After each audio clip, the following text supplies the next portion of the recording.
News India 27 नव्या पिढीचं नवं माध्यम। नाशिकमध्ये किम्स मानवता हॉस्पिटलमध्ये रोबोटिक जॉइंट रिप्लेसमेंट सेंटरचा शुभारंभ। नाशिकमध्ये वैद्यकीय क्षेत्रात एक मोठी भर पडली आहे। किम्स मानवता हॉस्पिटल येथे रोबोटिक जॉइंट रिप्लेसमेंट सेंटरचे उद्घाटन आज संपन्न झाले। या सोहळ्याचे उद्घाटन माननीय श्री प्रतापराव जाधव, आयुष आणि कुटुंब कल्याण राज्यमंत्री यांच्या हस्ते करण्यात आले। उद्घाटनाप्रसंगी खासदार माननीय हेमंत गोडसे, हॉस्पिटलचे चेअरमन डॉक्टर राज नगरकर, सौ प्रार्थना नगरकर, डॉक्टर वीरेन नगरकर तसेच ऑर्थोपेडिक विभागातील तज्ज्ञ डॉक्टर मयूर पेखळे, डॉक्टर प्रणित सोनवणे आणि डॉक्टर स्पंदन कोशिरे यांची उपस्थिती होती। या संकल्पनेमागील उद्दिष्ट गुडघा आणि सांधे प्रत्यारोपण शस्त्रक्रियेत अचूकता, जलद बरे होणे आणि उच्च तंत्रज्ञानाचा वापर। CUVIS हा जगातील पहिला स्वायत्त रोबोट आता नाशिकच्या सेवेत। हॉस्पिटलचे चेअरमन डॉक्टर राज नगरकर यांनी सांगितले की रुग्णांसाठी हा टप्पा म्हणजे वैद्यकीय सेवेतील एक क्रांतीच आहे। शस्त्रक्रियेतील अचूकता, कमीत कमी मानवी हस्तक्षेप आणि रुग्णाला लवकर घरी जाण्याची संधी हे याचे विशेष फायदे आहेत, असे डॉक्टर स्पंदन कोशिरे यांनी सांगितले। तर आम्ही ऑर्थोपेडिक डिपार्टमेंट हेड करतो इथे किम्स मानवता हॉस्पिटलला।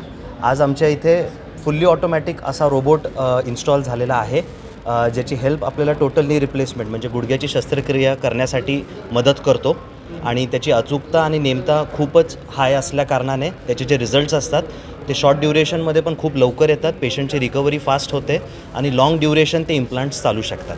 ही सुविधा पहिले फक्त मेट्रोपॉलिटन सिटीजमध्ये अवेलेबल असायची, ती आता आपण आपल्या इथे अवेलेबल करून दिलेली आहे। तर कॉस्टिंगपेक्षा आपल्याला त्याचा इफेक्ट आणि त्याचा जो लाँग टर्म रीच आहे तो जास्त महत्त्वाचा असतो। याचा फायदा अशा प्रकारे होतो की पेशंट 24 तासात आपल्याला लगेच चालवता येतं। किती कॉम्प्लेक्स सर्जरी असले तर रोबोटिक एडच्या द्वारे त्याचं जे ॲक्युरेसीचा आहे पार्ट तो एकदम इझिली अचीव केला जातो आणि लाँग टर्म म्हणजे बेसिकली जे आपण सांधा टाकणार ते 10 वर्ष 12 वर्ष न टिकता त्याच्यापेक्षा अधिक वर्ष चालू शकतो, कारण ही सर्जरी एकदाच करण्यासारखी असते पायामध्ये, रिपीट आपण कधी करू शकत नाही। किम्स मानवता हॉस्पिटलमध्ये आज त्याचं उद्घाटन करतो आहे। याचा पेशंटला जास्तीत जास्त फायदा होणार। याच्यामध्ये हॉस्पिटल स्टे पेशंटचा बराचसा कमी होणार आणि त्याच्यामुळे पेशंट लवकर चालणं आणि त्याचं जे इम्प्लांट आपण वापरणार त्याच्यामुळे इम्प्लांटची लॉंगिव्हिटी म्हणजे इम्प्लांट जास्तीत जास्त वर्ष हे पेशंटला टिकणार।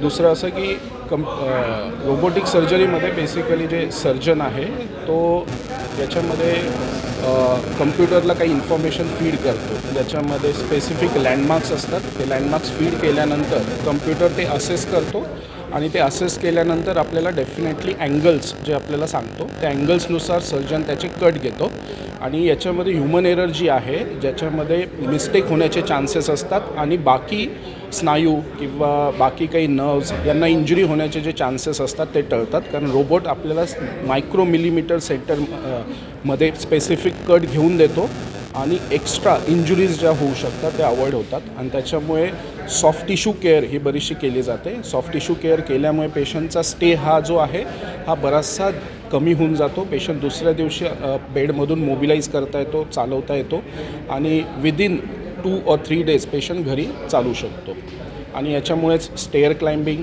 सारख्या ज्या अवघड गोष्टी आहेत, नंतर कमोड ट्रेनिंग सारख्या अवघड गोष्टी ज्या पेशंटसाठी डिफिकल्ट होऊन जातात पोस्ट ऑपरेटिव्हली, या अत्यंत इझी होऊन जातात। या प्रसंगी COO डॉक्टर निलेश सिंग यांनी आभार मानले, तर रुग्णालयातील वैद्यकीय कर्मचारी आणि डॉक्टर्स मोठ्या संख्येने उपस्थित होते।